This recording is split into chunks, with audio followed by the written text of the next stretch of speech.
මේ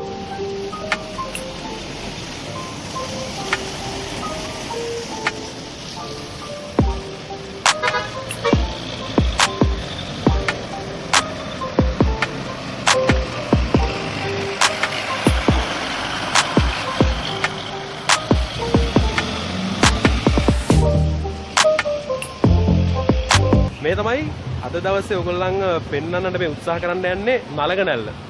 ඔයගොල්ලෝ හිතුවනේ අපි මේ ගෑන් ළමයි බලන්න යනවා කියලා නේ. නෑ ඇත්තටම අපි ගෑන් ළමයි බලන්න යනවා නෙවෙයි. අපි ගෑන් ළමයෙක්ට වඩා සුන්දරත්වයක් තියෙන. එහෙම කිව්වහම ගෑන් ළමයි තරහ වෙන්න එපා. හරිද? දියල්ලක් ගාවට ගියාම ගොඩක් සුන්දරත්වයක් තියෙන එක ඇවිල්ලාම බලන්න ඕනේ. ඉතින් අපි ගිහිල්ලා බලමු. මේ තියෙන්නේ ඔයගොල්ලන්ට පේනවා ඇති. අංශක 180ක වංගුවක්. කලින් දැක්කනේ බස් එක ගත්ත විදිහේ වංගුවනේ. රයිට්. එතකොට අපි මේ අද නලගනැල්ල බලන්න ගිහිල්ලා අද ජලයෙන් බොහොම පෝෂකයි. කියන්නේ බොහොම ලස්සන විදියට තමයි අද නලගන දියැල්ල අපිට බලන්න පුළුවන් වෙන්නේ. එයාගේ සුන්දරත්වය අද උපරිම විදියට අපිට ලබා දෙවි. දැන් එහෙනම් වැඩි කතා නැතුව මෙන්න මේ පාරෙන් තමයි නලගන දියැල්ල බලන්න යන්න ඕනේ. බයික් එකේ ගෙනවා නම් අනිවාර්යෙන් ඔයගොල්ලන්ට මේ පාරේ ගිය හැකි ටිකක් පාර අපහසුයි.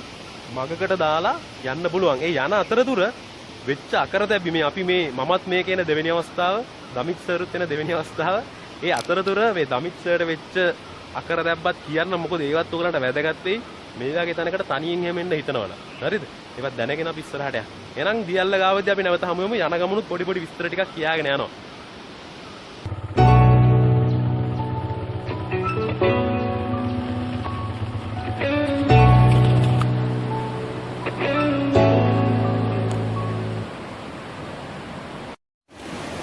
මේ තමයි නලගන දියැල්ලට බයික් එකකින් එන්න බලන් උඩරිම තැනට ආවට පස්සේ පයින් යන්න සිදුවෙන මාර්ගය. මෙතනින් නම් බයික් එකෙන් යන්න උත්සාහ කරන්න එපා. දැන් මේ බලයි මොකද්ද කියලා ඔයගොල්ලෝ. මේ අති විශාල ජලනල පද්ධතියක්. ඒතර මේ ඇවිල්ලා මෙතන මේ කළු පහන පවර් ප්ලාන්ට් එක තමයි ඔයගොල්ලෝ දකින්නේ. ජල පොම්පාගාරයෙන් අපිට ඉස්සරහින් බලා ගන්න පුළුවන් වෙනවා. දැන් අපි යන්නේ මේ නලගන දියැල්ලේ සුන්දරත්වය බලන්න. අද සුන්දරත්වය ටිකක් අපිරිසිදු වෙලාද කියලා හිතෙනවා. ඒකට හේතුව උඩට ගොඩක් වහින නිසා එයාගේ තියෙන පිරිසිදු බව පොඩ්ඩක් අඩු වෙලා ඇති. මොකද දන්නවද? එතකොට දුඹුරු පාටට තමයි මේ ජල පහර අපිට දකින්න හම්බෙන්නේ. උඩ තියෙන මඩ රොන් ඔක්කොම අරගෙන තමයි එන්නේ. දැන් මේ ඔයගොල්ලෝ ඉස්සරහින් දකින්නේ මොන විදිහට කළු පහන මේ පවර් ප්ලාන්ට් එකට ජලය සපයන පැරණි පොම්පාගාරය. දැන් මේවා ඔක්කොම සම්පූර්ණයෙන්ම විනාශ වෙලා ගිහිල්ලා තියෙනවා. ඉන්නවද? කූඩැල්ලෝ ඉන්නවා. බලමු මොකද දමිත් සර් කියපු විදියට කොහෙද සර් කූඩැල්ලා ඉන්නේ? මම තපත්තියද? ඔයාගේ තපත්තියද? යන්නේ හට. රයිට් යා. මෙතන කූඩැල්ලන් ගැන පොඩි ප්‍රශ්නයක් තියෙනවා. කූඩැල්ලන්ගේ පොඩි ප්‍රශ්නයක් තියෙනවා නේ. මේ තියෙන අර පැරණි පවර් ප්ලාන්ට්ස් එහෙම දැන් මම හිතන අලුතින් මේවා හදලත් දන්නේ නැහැ මේ දැනට මේවා ඔක්කොම අතහැරලා දාලා තියෙන මීට අවුරුදු 2-3කට කලින් එනකොටත් මේවා මේ විදිහටම තමයි අපි දැක්කේ.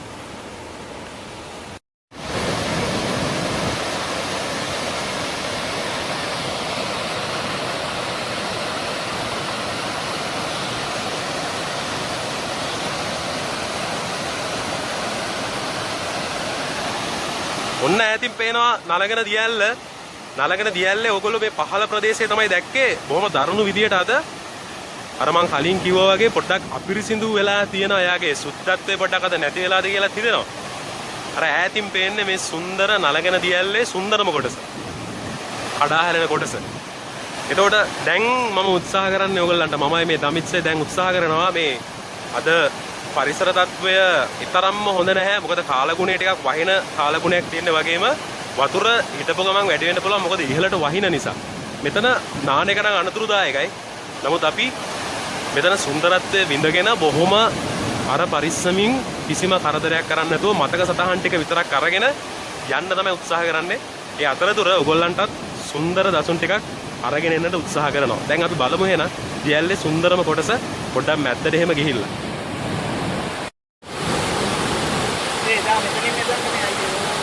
ඔහුනේ එහෙමද? නෑ.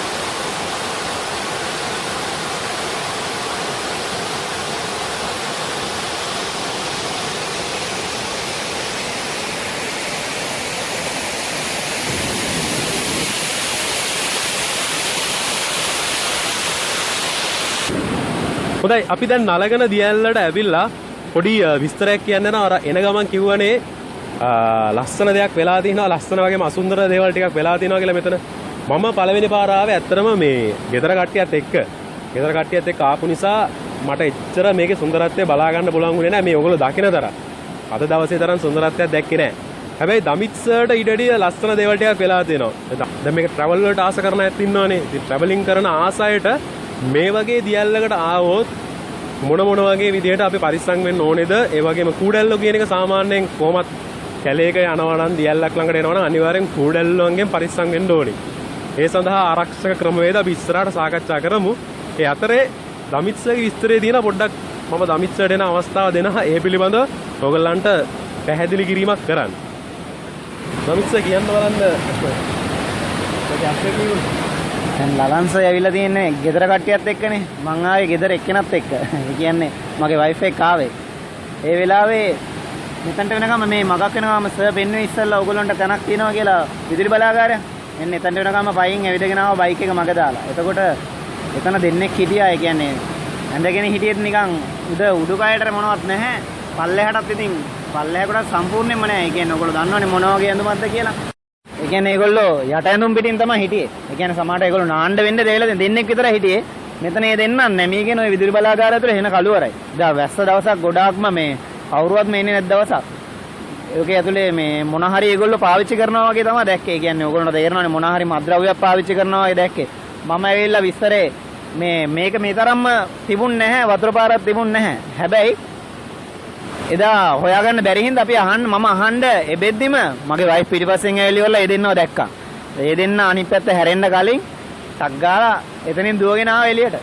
බිම වැටි කොහොම හරි එළියටම පාරටම දෙව්වා. අපරාධ ඉතින් මෙන්න මෙච්චර ලස්සන දියැලක් බලන්න හම්බුනේ නැහැ. මෙතනටම ඇවිල්ලා මේ ළඟටම ඇවිල්ලා